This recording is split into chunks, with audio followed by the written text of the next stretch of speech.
할렐루야. 오늘도 하나님 전에서 예배드린 우리 사랑하는 성도님들 주님의 이름으로 축복합니다.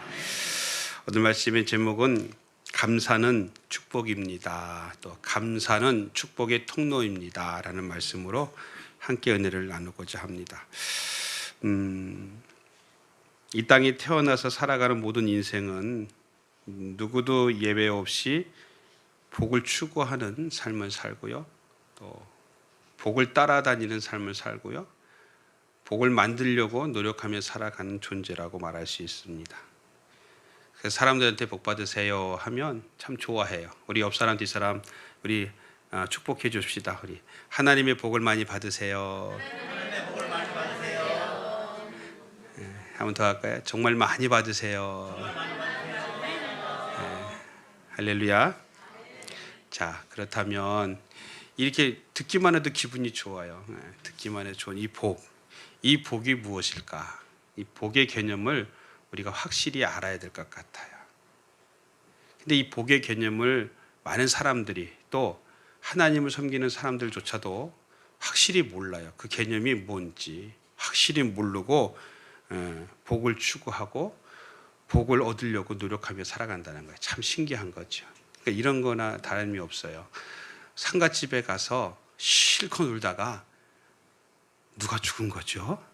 그거 똑같은 거예요. 상갓집에 가서 실컷 놀다가 근데 오늘 누가 돌아가신 거죠? 이렇게 말하는 거나 똑같아요. 복을 추구하며 복을 받기 위해서 복된 사람이 되기 위해서 열심히 노력하는데 이 복의 개념을 제대로 몰라요. 그러니까 결국 잘못된 개념을 갖고 살다가 생을 마치는 경우들이 많아요.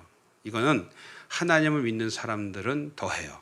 안 믿는 사람들이야 모르니까 그런다 치더라는데 하나님 믿는 분들이 이 복의 개념을 잘 몰라요. 그러다 한번 여러분에게 한번 여쭤볼게요. 돈을 많이 가지고 돈을 많이 버는 게 복입니까? 왜 아멘들 안 하세요? 돈을 많이 버는 게 복일까요? 네, 아멘. 그래요, 맞아요. 아니면 남들이 부러워하는 권세나 명예를 얻는 것이 복일까요? 또는 건강한 거, 무병장수하는 것이 복일까요? 그래요, 맞아요. 지금 뭔가 복선이 깔릴 것 같으니까 아멘 소리도 못해. 사실 이것 때문에 열심히 교회 생활도 하고 하나님 믿는다고 하면서 솔직히 말해보자. 여러분들 돈 많이 벌려고 하나님 믿는 거 아니에요? 그나마 우린 이제 무슨 권세를 누리진 않겠지만 자존심 하나 지키자고 명예 하나 지키자고 하나님 앞에 나와 있지 않아요? 하나님 나 안 아프게 해주세요. 건강하게 해주세요. 건강한 복 주세요. 이렇게 마음을 갖고 하나님 앞에 나와서 예배드리고 있지 않아요? 목사님이 무슨 복선을 깔고 있기 때문에 아멘 소리를 못하는 거야. 여러분 우리가 지금 이 복을 받기 위해서 신앙생활하고 있지 않나요? 그럴 수 있어요. 그게 나쁘다는 건 아니에요. 그게 꼭 나쁘다는 건 아니에요. 근데 그게 전문제한다는 게 문제라는 거예요. 더 많이 보는 게 복이다라는 생각을 갖고 신앙생활하는 사람들이 있다는 거. 이게 문제라는 거예요. 권세와 명예만 얻으면 된다는 것을 생각하고 그게 복이다 생각하고 예수님 믿는 분들이 있다는 거예요. 그게 복이라는 것만 알고 있다는 거예요. 그게 문제라는 거예요. 무병장수하고 건강해서 아프지 않는 거 이게 복이다라고만 생각하는 사람이 있다는 거예요. 틀린 말은 아니에요. 근데 그게 전부라고 생각한다는 게 문제가 있다는 거예요.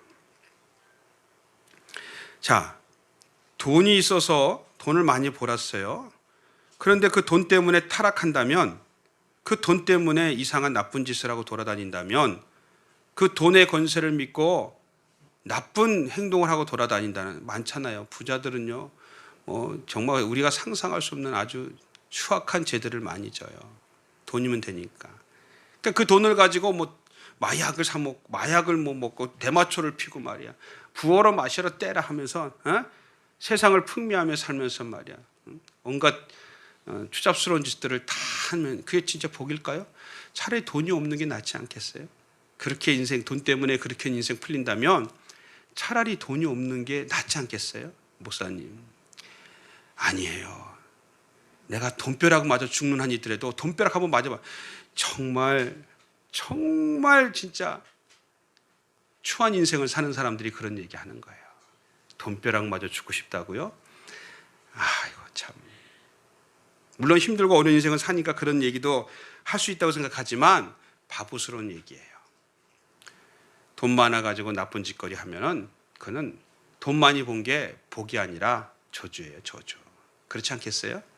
그래도 목사님 나는요 돈 많이 벌어서요 마약도 하고요 이 남자 저 남자 만나고 돌아다니고요 좋은 차도 사고요. 여러분 그런 생각을 아직도 마음속에 갖고 있다면 내려놔야 돼요. 그렇지 않으면 하나님의 말씀이 들어갈 곳이 없어요. 그런 거로 꽉 차 있는데 어떻게 하나님 말씀이 들어오냔 말이에요. 하나도 들어오지 않아요. 그저 돈 많이 벌어라, 어떻게 하면 돈 번다는 얘기하는 것만 들어오죠. 그렇다면 한 번 더 생각해 보자고요. 권세를 가지고 있으면 복일까요? 그 권세를 가지고 남용하는 거예요. 남용해서 다른 사람에게 피해를 주고요. 다른 사람들 것을 갈취하고요. 그리고 해서는 안 되는 혜택을 누리고요. 권세를 가지고.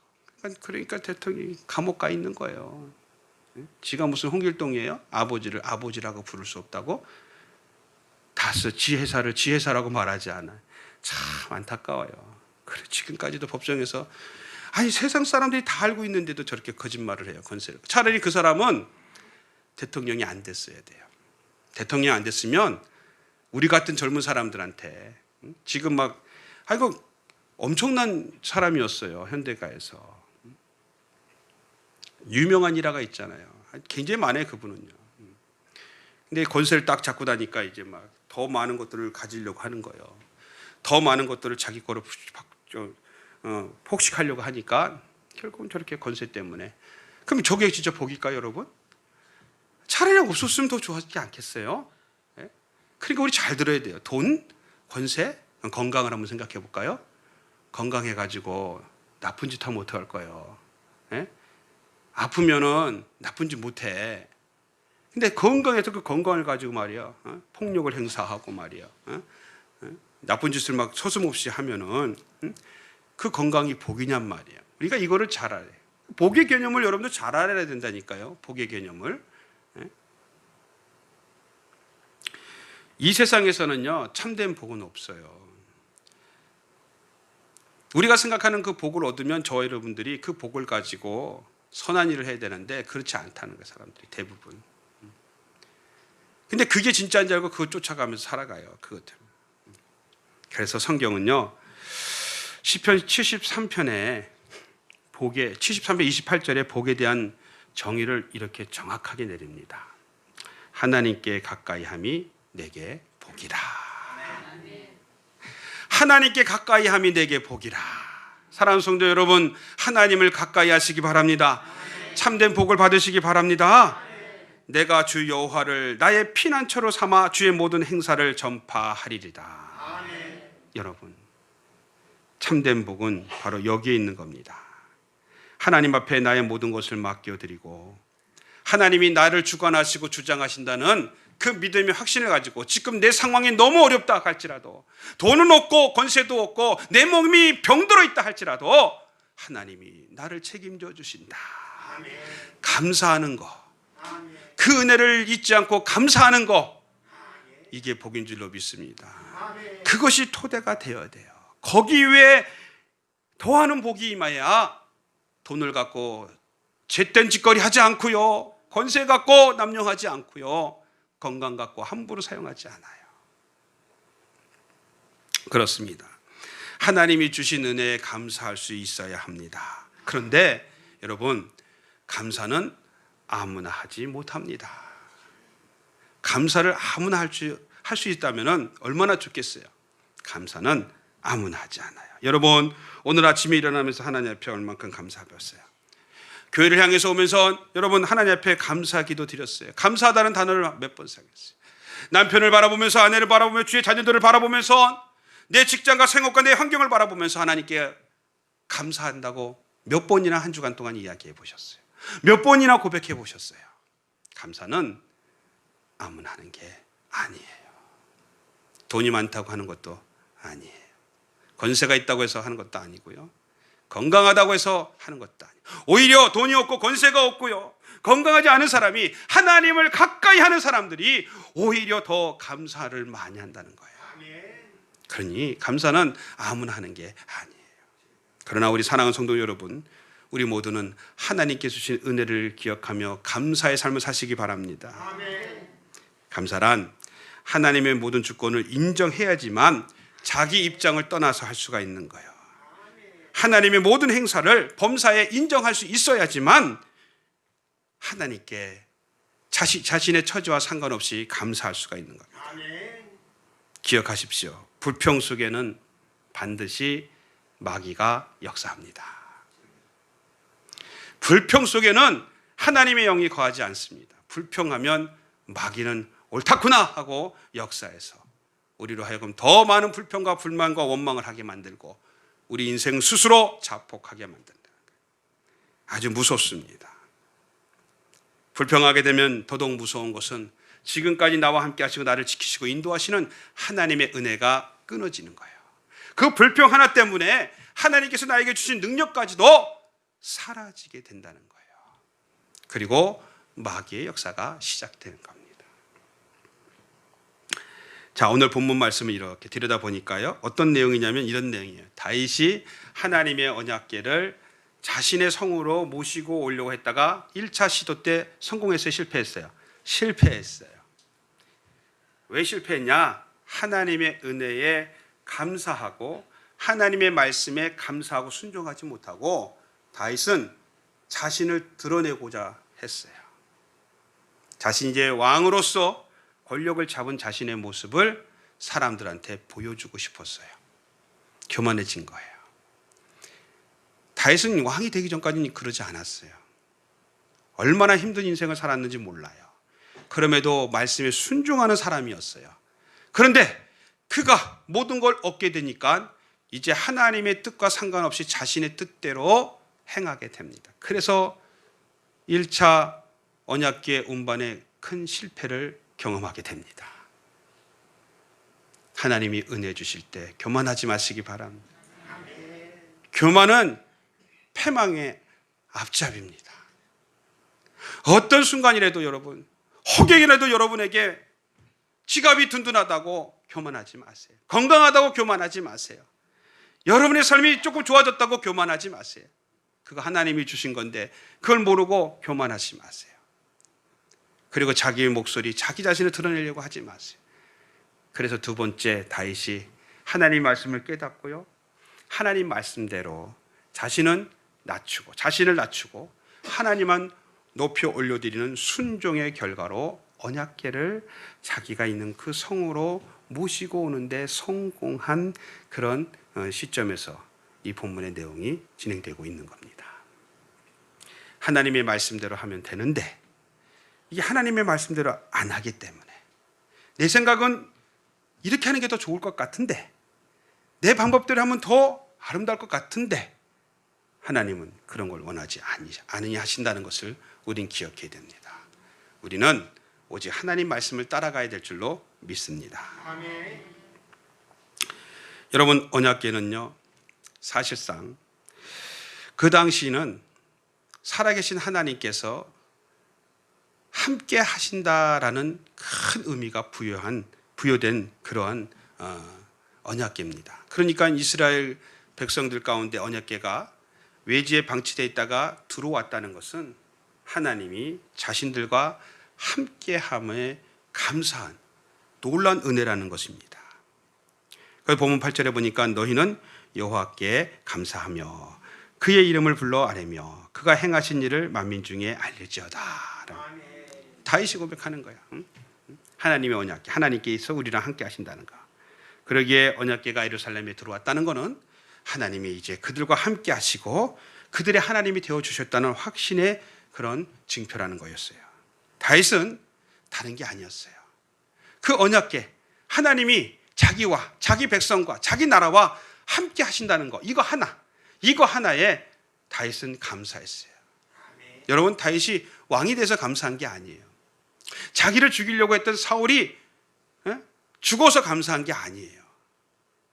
하나님이 자기와 함께 하시고 자기 백성들과 함께 하시는 거, 그저 함께 하시는 것 그 자체를 가지고 그는 하나님 앞에 감사하고 이스라엘 백성들에게 그것을 감사하고 그것을 선포하라고 이야기를 하고 있는 겁니다. 사랑하는 성도 여러분, 저와 여러분들이 하나님이 나와 함께 하심을 믿습니까? 감사하시기 바랍니다. 감사하시기 바랍니다. 그 하나님이 우리의 가정을 지키시고 우리 자녀들을 지키시고 나의 삶을 책임져 주신다는 그 하나님이 나와 함께 하시는 것에 대해서 감사하시기 바랍니다.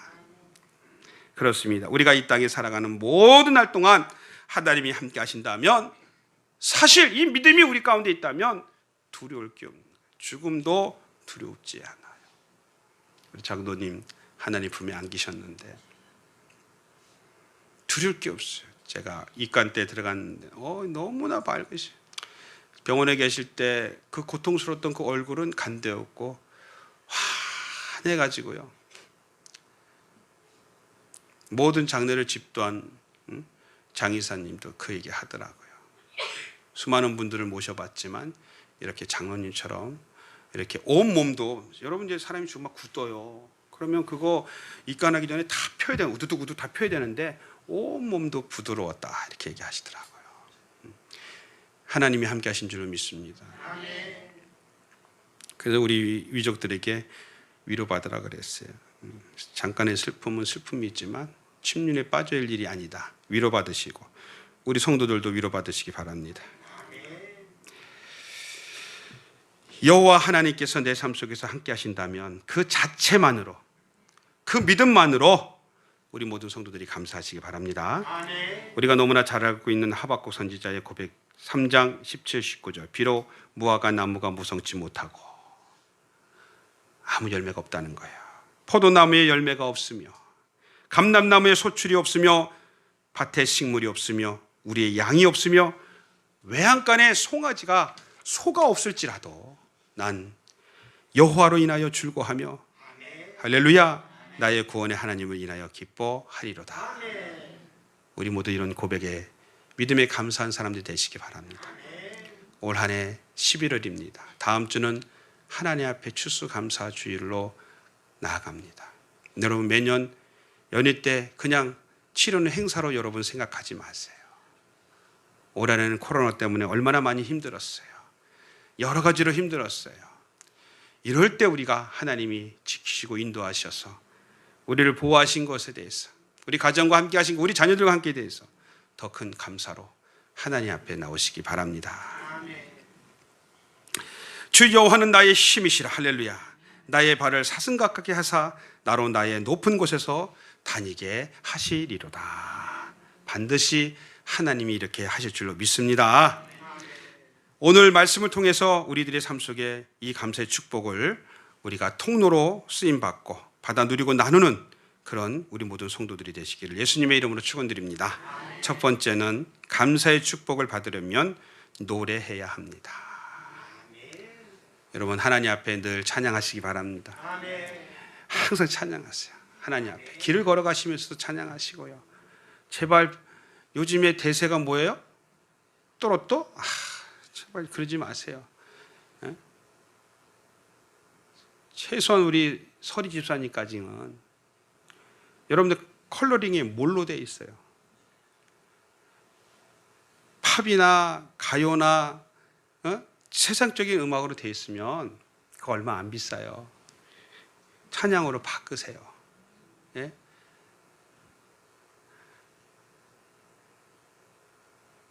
만약에 제 목사님한테 전화를 했는데 여러분의 핸드폰 소리에서 목사님 핸드폰 벨 소리가 사랑만 남겨놓고 떠나가 이런 게 나오면 여러분도 은혜가 되겠어요? 되겠어요? 얄미운사. 하여간 이게 세상적인 게 이게 귀에 익혀가지고 세상적인 얘기만 하면 막 자다가도 번쩍번쩍 하는데 이 하나님 말씀만 들으면 또 영원한 묵상으로 들어가는 거야 이렇게. 웃기잖아요. 목사가 돼가지고. 아니 장로님이 컬러링이, 권사님이 컬러링이, 안수 집사님이 컬러링, 서리사님들이 컬러링이 뽕짝이면 되겠냐고요. 내가 폄하하려는 건 아니고요. 어디 나가서 예수님 믿으라고 말도 못한다면 차라리 누군가가 나에게 전화할 때 그 찬양과 음악을 하나님을 찬양하는 소리를 들으며 전도 받으면 그것도 되잖아. 어디 가서 전하지도 못하면서 말이야. 왜 그러면 그런 걸 안 드러낼까요? 왜 안 드러낼까요? 예? 생활 속에서 여차하면 하나님이 어디 있어? 그냥 한번 붙어야 되고 말이야. 쌍소리 해가면서 싸워야 될 텐데, 내 유익을 굳혀야 될 텐데, 그게 그렇게 깔려 있으면 그 못 하잖아요. 응? 그러지 마세요. 하나님을 노래하시기 바랍니다. 응?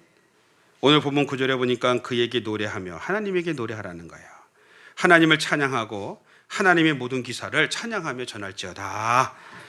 그렇습니다. 기쁨으로 주님을 노래하는 삶이 축복의 삶이에요. 하나님을 찬양한다는 거 아무나 할 수가 없어요. 여러분이 아침에 일어날 때 하나님을 찬양하여 하나님이 주신 은혜인 줄로 믿습니다.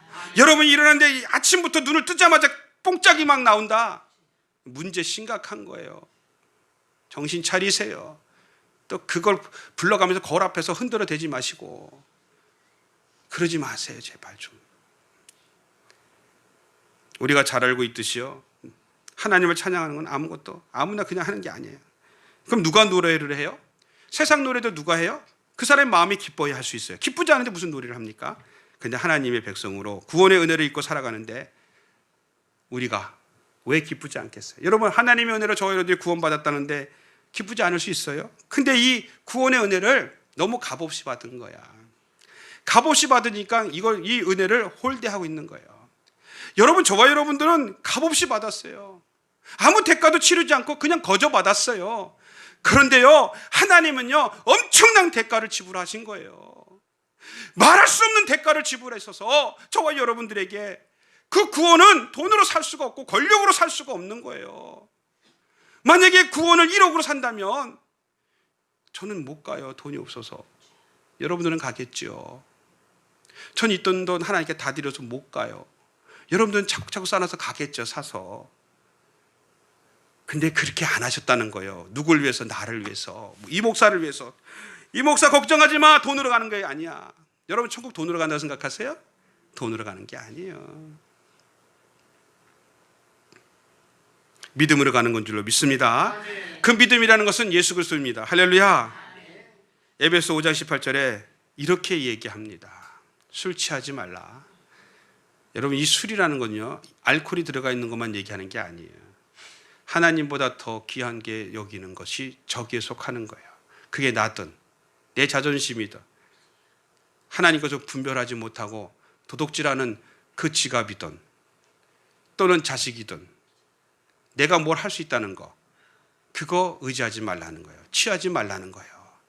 왜? 방탕한 것이니 오직 성령 충만함을 입으라. 그럼 하나님이 왜 성령 충만함을 입으라고 했을까요? 성령 충만해야지 진정한 복을 깨닫게 될 것이고 진정한 복을 받기 때문에 하나님이 성령 충만하라고 말씀드리는 거예요. 우리 모든 성도님들이 성령 하나님으로 충만하시기 바랍니다. 말씀을 묵상하시고요, 말씀을 따라 순종하시고 살아갈 때 성령께서 충만하게 역사하실 줄로 믿습니다.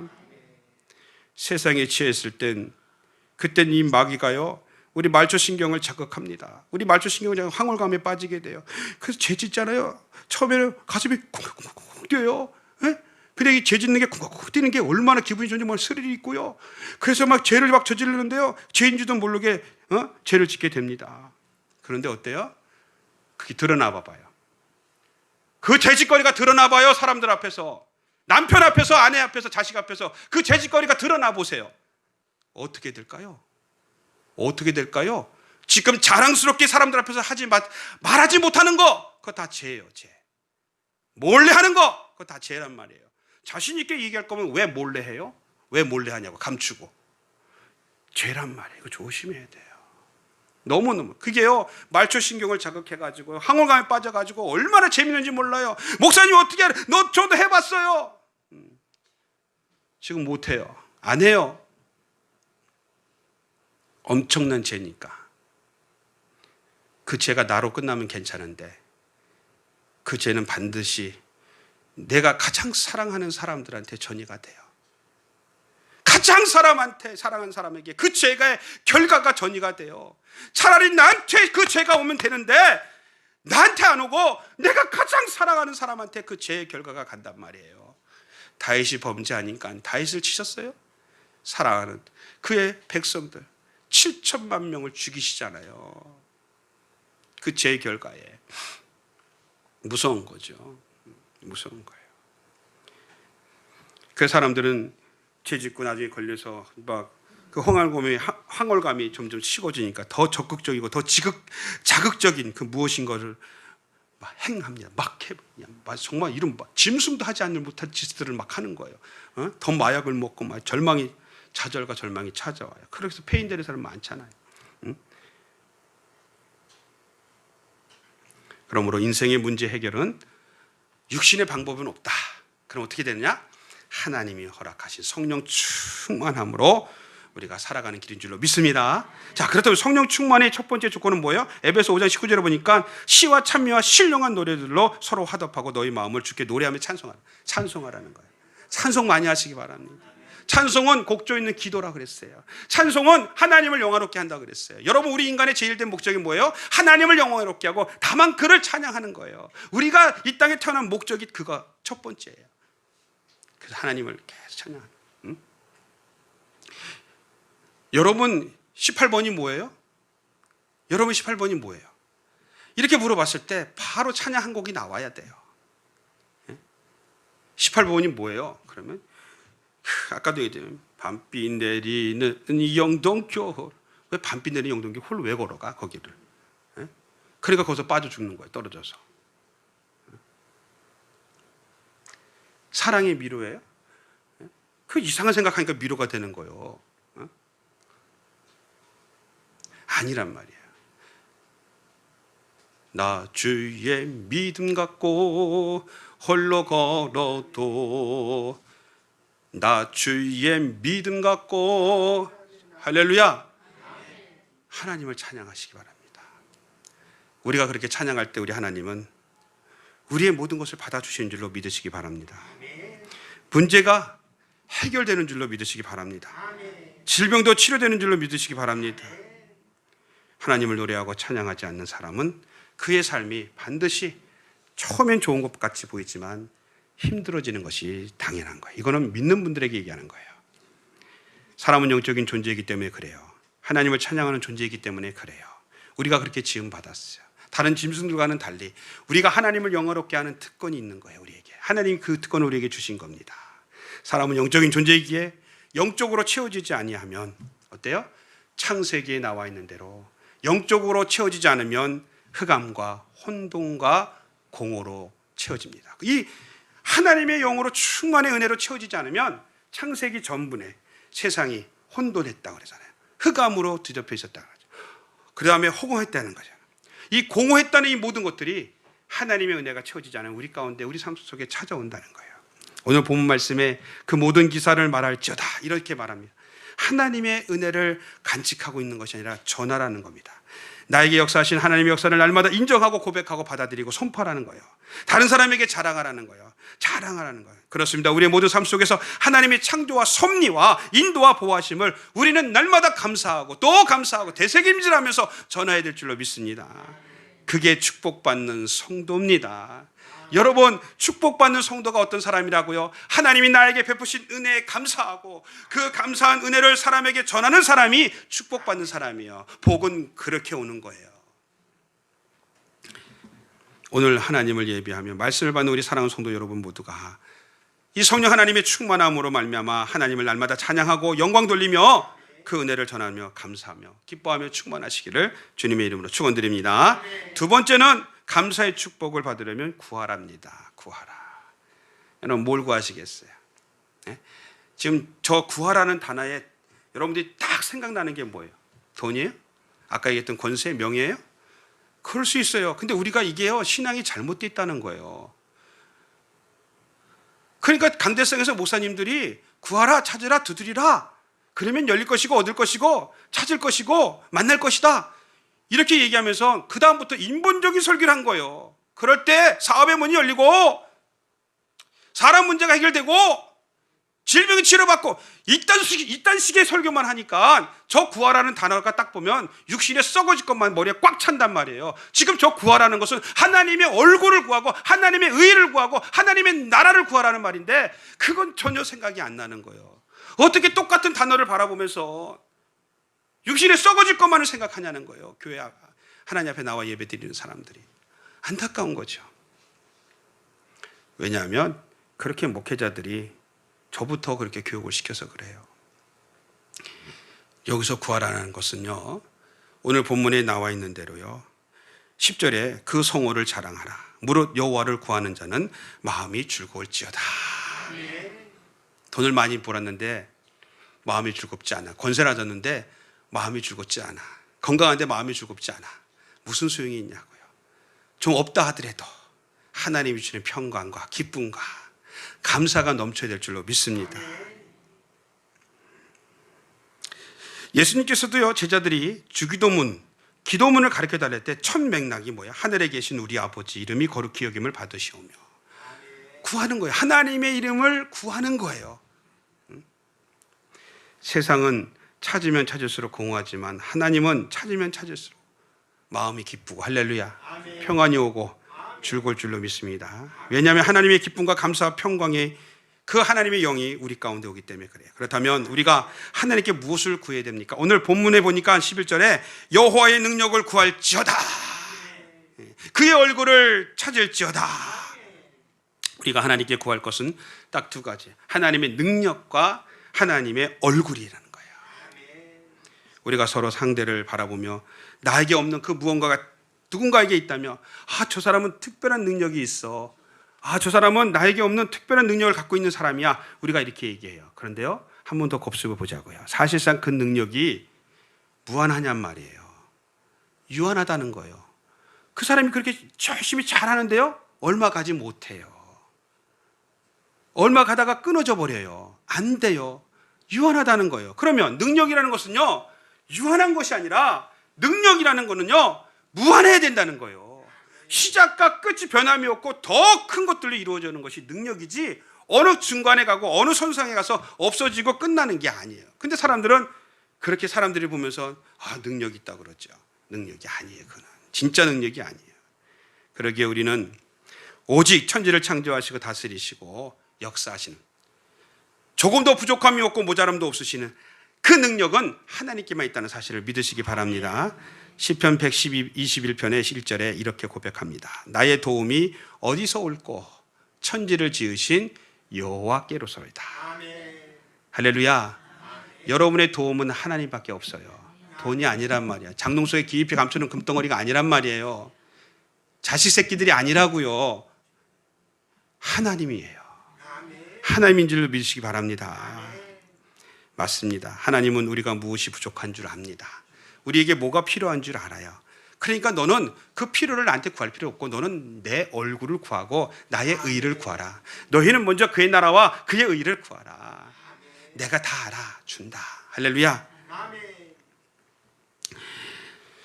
얼굴을 구한다는 것은요, 인격적인 관계를 형성하겠다는 거예요. 참 창조주가 우리 같은 죄인과 인격적인 관계를 가지시겠다고 우리 보고 얼굴을 찾으라는 거예요. 구하라는 거예요. 은혜인 줄로 믿습니다. 은혜인 줄로 믿습니다. 본문 당시, 지금이나 그때 당시나 우리는 하나님을 생각할 때 인격적인 관계로 여러분 생각한다면 우리의 신앙생활 태도와 기도 태도, 모든 것이 바뀌어야 돼요. 근데요, 우리 신앙인들이 저부터 하나님과 인격적인 관계를, 하나님은 갖기를 원하지만 갖지 않아요. 그래서 마치 하나님이 무슨 도깨비 방맹이처럼요, 내가 필요할 때만 필요한 거예요. 어떻게 그게 인격적인 관계가 되냔 말이에요.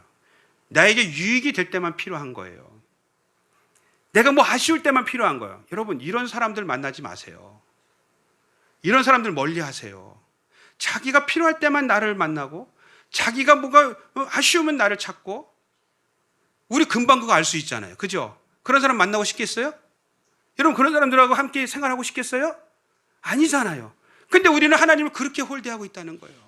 그렇게 홀대해요. 내가 필요할 때만 창고에서 필요한 연장 도구처럼 갖다가 쓰다가 필요 끝나면 갖다가 처박아 놓고, 내가 아쉬울 때만 하나님 앞에 무엇인가를 찾고, 그것이 좀 해결되면 그냥 다시 공구 가방에다 집어넣고. 인격적인 만남이에요. 구약시대에요, 마지막 때는 이런 것들이 너무 심했어요. 그래서 하나님이 뭐라고 그래요? 누가 저 성전 문을 좀 걸어달라. 문을 잠궈버려라. 난 너희들의 제사를 받지 않을 것이다. 너희들이 드리는 제물을 내가는 받지 않을 것이다.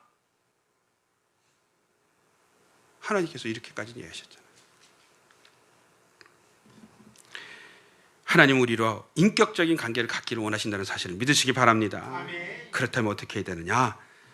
늘 변함없이 범사의 하나님 앞에 감사하고 하나님의 얼굴을 찾고 하나님의 능력을 구해야 될 줄로 믿습니다. 이 세상에서 이것보다 더 큰 복은 없어요. 그래서 오늘 이 자리에 하신 우리 모두는 이미 세상에 그 어떤 것도 바꿀 수도 없고 대신할 수 없는 놀라운 복을 받은 우리들인 줄로 믿으시기 바랍니다. 이 시간이 우리 모두가 하나님의 얼굴과 능력을 날마다 구하셔서 하나님의 참된 복의 사람들이 되시기를 주님의 이름으로 축원드립니다.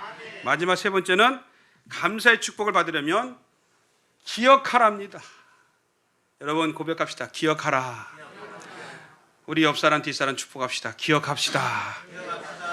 다시 한번 해서 기억합시다.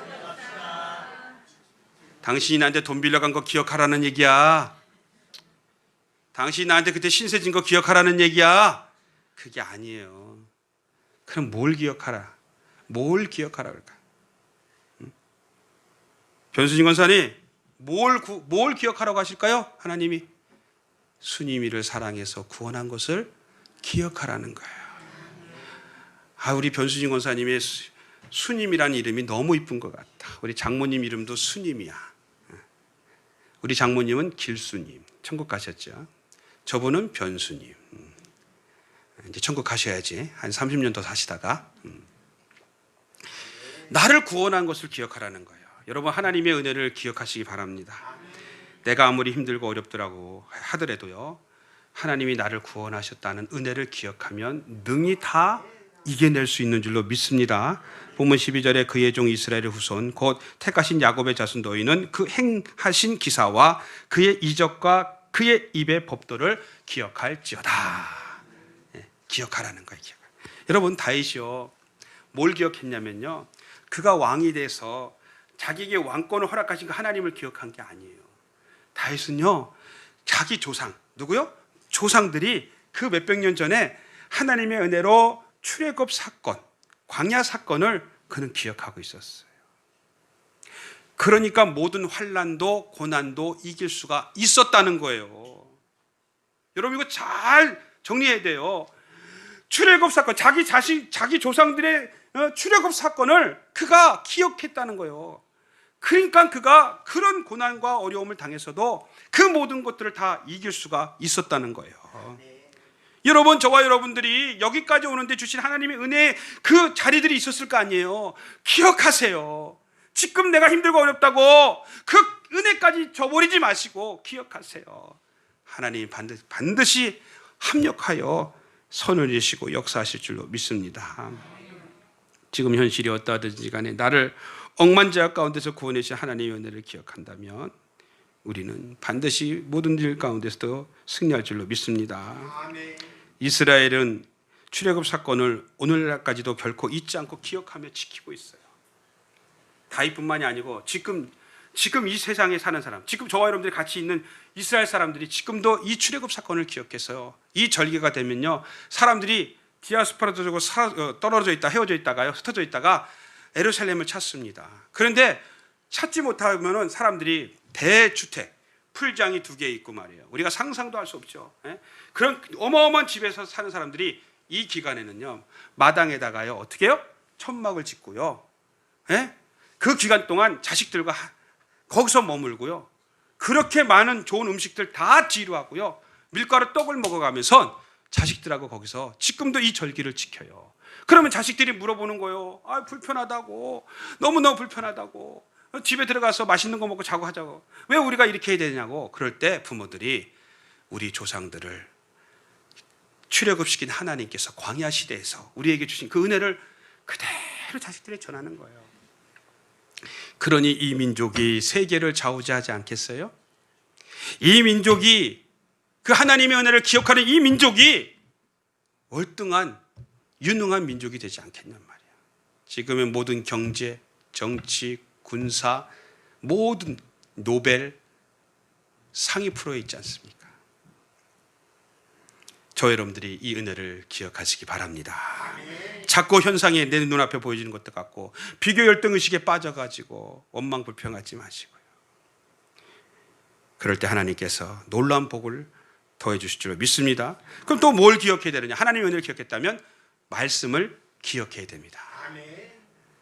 우리 고백합시다. 말씀을 기억합시다. 15절에 보니까 너희는 그의 언약 곧 천대에 명령하신 말씀을 영원히 기억할지어라. 세상은 사실 여러분 하나님의 말씀으로 운영되고 있다는 거예요. 세상이 돈으로 경제로 운영된다고요? 누가 그래요? 세상이 권력을 가진 사람들로 인해서 운영된다고요? 틀렸어요. 그렇지 않아요. 세상이 정치적인 논리를 위해서 진행되고 있다고요? 아니에요. 세상은 하나님의 말씀에 의해서 운영되고 있는 줄로 믿으시기 바랍니다. 지금까지 하나님 말씀대로 안 이루어진 것이 없고요. 앞으로도 그렇게 이루어질 것입니다. 베드로전서 1장 24절 25절을 보니까 모든 육체는 풀과 같고 사람의 모든 영광은 풀의 꽃과 같으니 풀은 마르고 꽃은 시드니 주의 말씀은 영원토록 남아 있느니라. 할렐루야. 그렇습니다. 우리는 우리를 향한 하나님의 말씀에 귀 기울이고 그 말씀을 가슴에 새기고 그리고 감사해야 될 줄로 믿습니다. 우리는 주님의 말씀이 우리와 변함없이 함께 하신다는 거. 내 상황은 변할지 모르지만 입장은 변할지 모르지만 하나님이 나를 향한 이 놀라운 은혜의 생명의 말씀과 능력과 치료의 말씀, 복의 말씀은 변함이 없다는 거. 그거 기억하시기 바랍니다. 히브리서 9장 27절에 보니까 한 번 죽는 것은 사람에게 정한 것이요 그 후에는 심판이 있다라고 말합니다. 또 요한복음 6장 68절에 보니까 시몬 베드로가 대답하여 가로되 주여 여호와의 말씀이 주께 있사오니 우리가 누구에게로 가오리까라고 말합니다. 그래요. 말씀을 쫓는 저와 여러분들, 하나님의 은혜를 기억하고 나가는 저와 여러분들, 그런 저와 여러분들 가운데 하나님의 놀라운 은혜가 있음을 믿으시기 바랍니다. 사랑하는 성도 여러분, 하나님 앞에 마음껏 감사하시고요, 찬양하시기 바랍니다. 구하시기 바랍니다. 그리고 절대로 그 은혜를 잊지 마시고 기억하셔서 하나님이 저와 여러분들에게 예비해 놓으신 모든 은혜와 구원의 은총과 하나님이 예비하신 복을 받고 누리고 전하는 우리 모든 성도들 되시기를 예수님의 이름으로 간절히 축원드립니다. 축원드립니다.